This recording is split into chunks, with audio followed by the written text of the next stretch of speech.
And hello again from Fox News in Washington. They were in the spotlight for years, speaking to big crowds and tracked by reporters. But since their defeat 4 months ago, Mitt and Ann Romney have gone silent. That is, until now. This week, we flew to San Diego to sit down with the Romneys for their first interview since the campaign. We talked about why they lost, what they make of the mess here in Washington, and how they're dealing with a life they didn't expect to be leading now. Take me back to Election Day, November 6th. Is it true that you both thought going in you were going to win? Well, I for sure did. I think Mitt intellectually was thinking that it was possible we couldn't. He knew how close it was. But my heart and my whole soul was, we're going to win. I was there. Yeah, I think we were convinced that we would win. We saw that the polls were very close, but we knew that the energy and passion was with our voters, and my heart said we were going to win. A crucial swing state of Virginia, the Commonwealth, where the race is excruciatingly close. As the returns started coming in and they were not what you expected, what were your thoughts?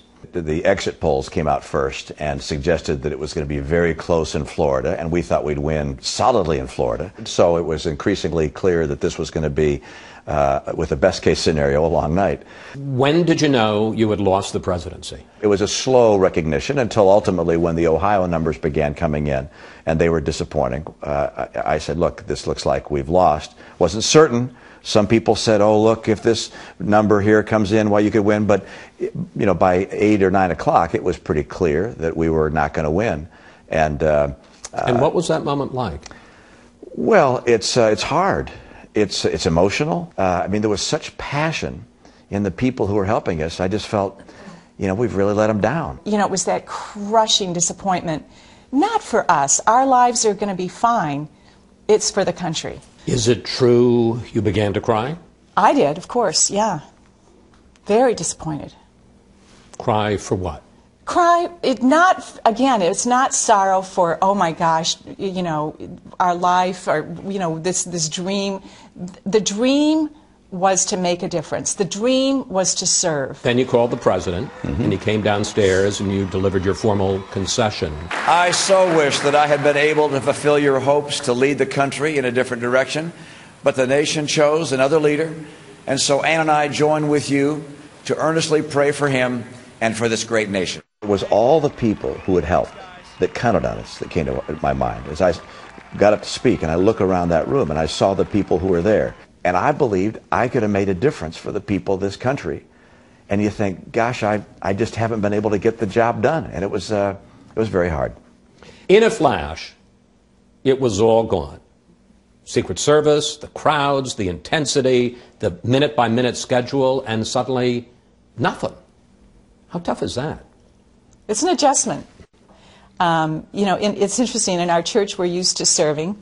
And, you know, you can be in a very high position, but you recognize you're serving, and then all of a sudden you're released and you're nobody. And we're used to that. It's like we came and stepped forward to serve. But the good news is, fortunately, we like each other. And we like being with each other. That's our life. I mean, our life is the life we have with each other, and with 5 sons, 5 daughters-in-law, and 20 grandchildren. That's our life. That's who we are. But isn't it tough when suddenly the Secret Service... Well, it's different, but it's like, you know, riding on a roller coaster. We were on a roller coaster, exciting and thrilling, ups and downs, but the ride ends, and then you get off. And it's not like, oh, can't we be on a roller coaster the rest of our life? It's like, no, that ride's over. So let me ask you about the months from November till now. Were there tears? Oh, for me, yeah. I cried. When you pour that much of your life and energy and passion into something, and you're disappointed by the outcome, it's sad. It's very hard. Governor, second-guessing, anger, depression? No, you look back at the campaign and say, okay, what did the president do well? And you acknowledge that his campaign did a number of things very effectively.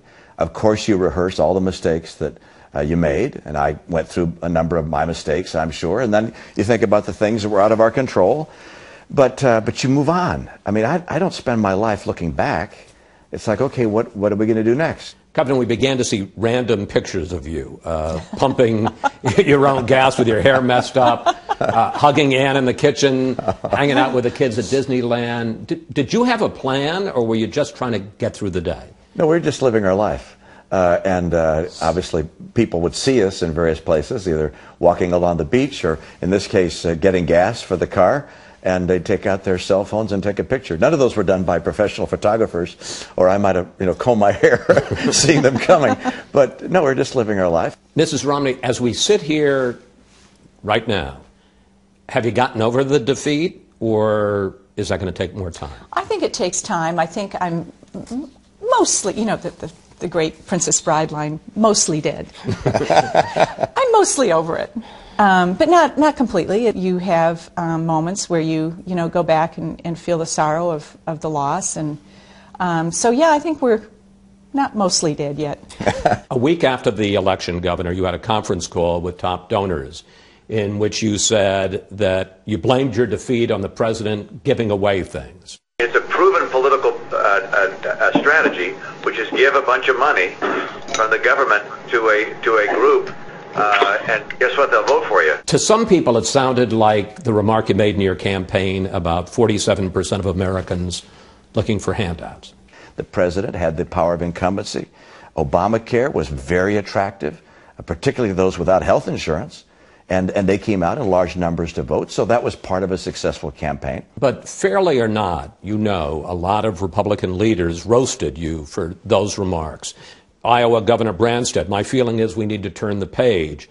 GOP strategist Ed Rogers, you can exit the stage anytime and no one will mourn. Did that hurt? Did you feel in a sense you were being pushed out of the party? I'm not going to second guess what other people have to say. Look, I don't look back. I look forward. You never like it. And and I never like it. And I'm like a she lion when it comes to defending Mitt. And I know his heart. I know his abilities. I know he would have been a fabulous president. And I mourn the fact that he's not there. And it would have been much better for America, I believe, in my heart, that if he had been there right now. We're going to talk to your husband separately. You're going to have to just sit here for a minute. But I want to ask Mrs. Romney a few questions. That's going to be hard. All right, well. I'll say nothing. Why do you think he lost?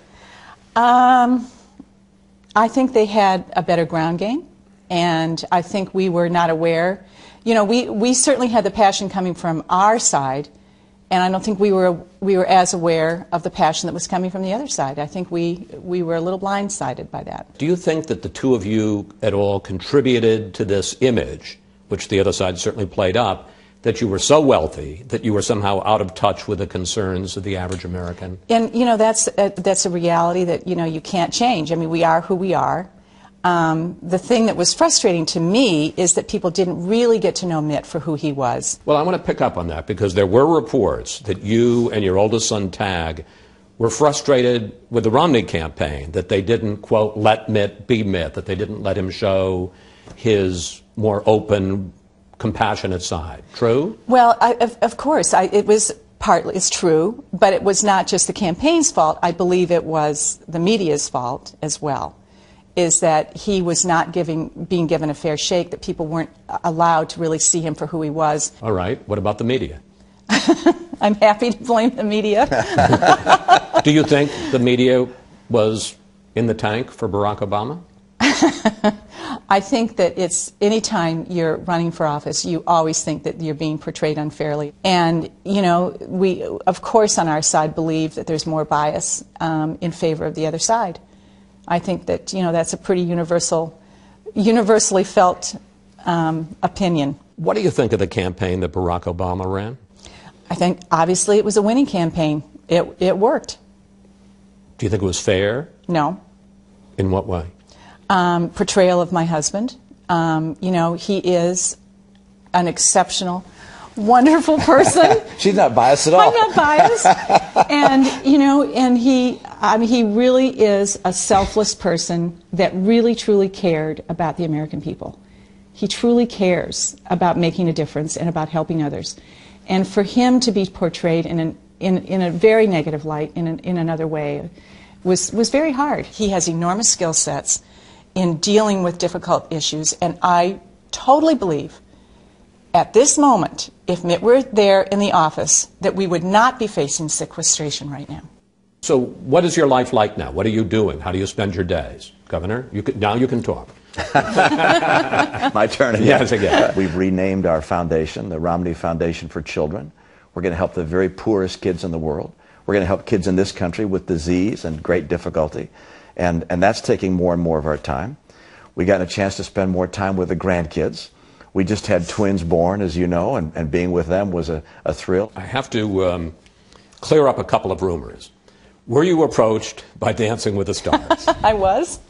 And did you consider it? I did consider it. I love the show. And why aren't you going to be out there doing the Paso Doble? Well, you know... But Press, do you know what that is? I would have loved to have done it. And I am turning 64, and I started thinking about it. I'm like, I'm not really as flexible as I should be. And now I understand Dorothy Hamill is been picked, and I thought, oh my gosh, am I glad I didn't do that. I wouldn't want to compete against Dorothy. Did the Republican Party approach you about running for John Kerry's Senate seat? No. That's not true. I'm sure, no, they didn't approach me. I think there was a thought that, oh, wouldn't that be fun for Ann to do that? And I'm like, did anyone want to consider how fun it would be for me to do that? Not a chance. Not a chance. I'm enjoying life. Tell us about the grandchildren and your involvement with them. We're with them constantly. It's our life. I think Chloe can. I mean, it's virtually every day. We see one grandchild or another every day. Every day. We took them to Disneyland. We took them snow skiing, and then our sons Matt and Craig live close to an open space area. We throw the ball for the dogs. We play sports for the kids.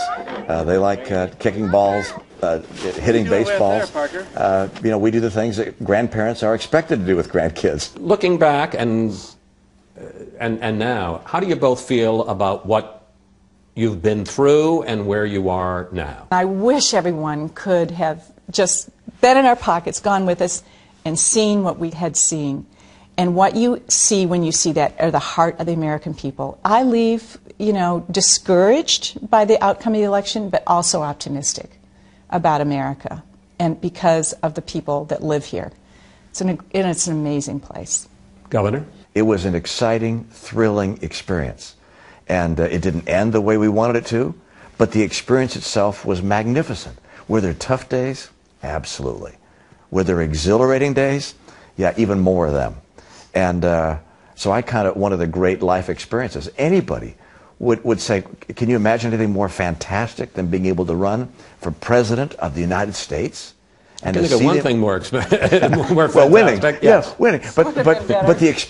But 2 years, and we've done it twice, 2 years of really seeing the American people. It's a great, thrilling experience of a lifetime that we will obviously cherish throughout our lifetime.